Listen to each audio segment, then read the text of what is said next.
बिस्मिल्लाहिर्रहमानिर्रहीम। अस्सलाम वालेकुम। Welcome to Amraj kitchen. आज मैं बना रही हूँ शलगम गोश्त।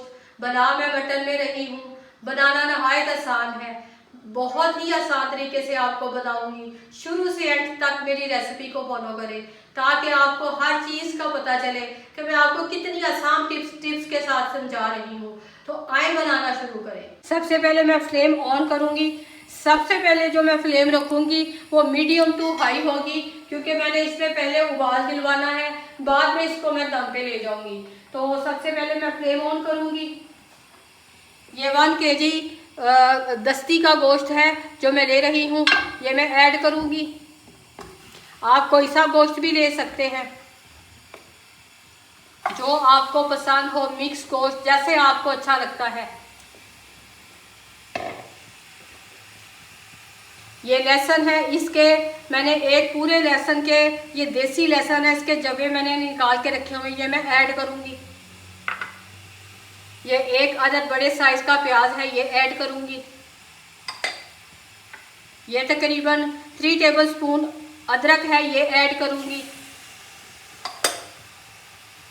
ये 4 जो है टमाटर हैं, लेकिन ये छोटे साइज के थे इसलिए ये पूरे मैं ये सारे ऐड करूँगी। तकरीबन 2 गिलास पानी के डालूँगी ताकि एक ही दफ़ा पानी डालूँ, बाद में मेरा को दोबारा ना डालना पड़े और मेरा गोश्त इसी में गल जाए। 3 टीस्पून मैं नमक का ऐड करूँगी।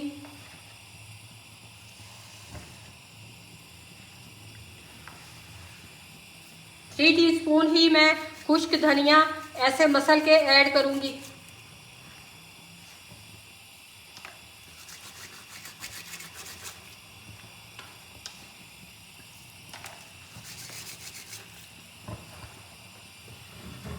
और इसको ढककर हम पहले उबाल तक पकाएंगे। उसके बाद मैं इसका फ्लेम बिल्कुल लो पे ले जाऊंगी। ये अपनी इसकी इसी पानी में इसकी ये सॉफ्ट करूंगी और पूरा सॉफ्ट करूंगी।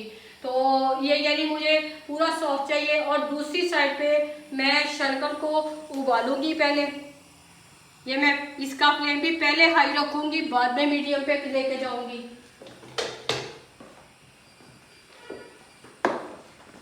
ये 2 किलो शलगम है जो मैंने लिए हैं।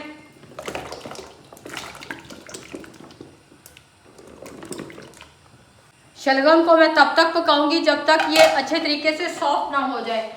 हमें मैश वाले शलगम अच्छे लगते हैं। आप लोगों को अगर बड़े वाले या शोरबे वाले पसंद है आप वैसे बना लें। मैं अपने तरीके से आपको बनाना सिखा रही हूँ, आप इस तरीके से भी बना के देखें, आपको बहुत मज़ा आएगा। ये मुझे रखे हुए 2 घंटे हो गए हैं जो मैंने दम पे रखा था। बीच बीच में ये 1-2 दफ़ा मैंने इसको देखा है। अब मैं इसको दोबारा देख रही हूँ 2 घंटे बाद। गोश्त हमारा अच्छे तरीके से टेंडर हो गया हुआ है और पानी भी हमारा ड्राई हो गया हुआ है। इस स्टेज पे मैं आपको अब फ्लेम को मैं मीडियम टू हाई कर लूँगी और 1 कप ऑयल का मैं इसमें ऐड करूंगी।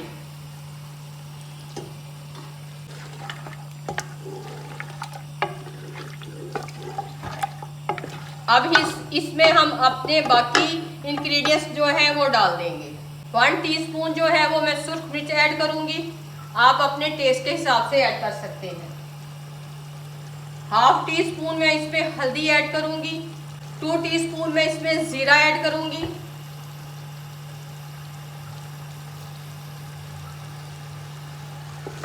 और इसकी आप मैं 15 से 20 मिनट तक भुनाई करूंगी।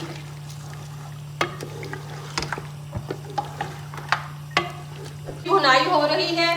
दूसरी साइड पे मैंने शलगम का पानी निकाल के उसको अच्छी तरह मैश करके मैंने रख लिया है। कुछ इस तरह की लुक मुझे चाहिए। मुझे इसमें बड़ा बड़ा जो शलगम होता है जो बच्चे भी नहीं खाते वो नहीं चाहिए। मेरे बच्चों को वो अच्छा नहीं लगता क्योंकि वो बहुत बड़ा साइज होता है। वो कहते हैं मामा इसमें टेस्ट नहीं आ रहा। तो ये मुझे एज इट इज इसी लुक में चाहिए। जिसको बड़े साइज में चाहिए वो बड़े साइज में अपने हिसाब से इसको शोरबे की तरह भी बना सकते हैं, कोई मसला नहीं है।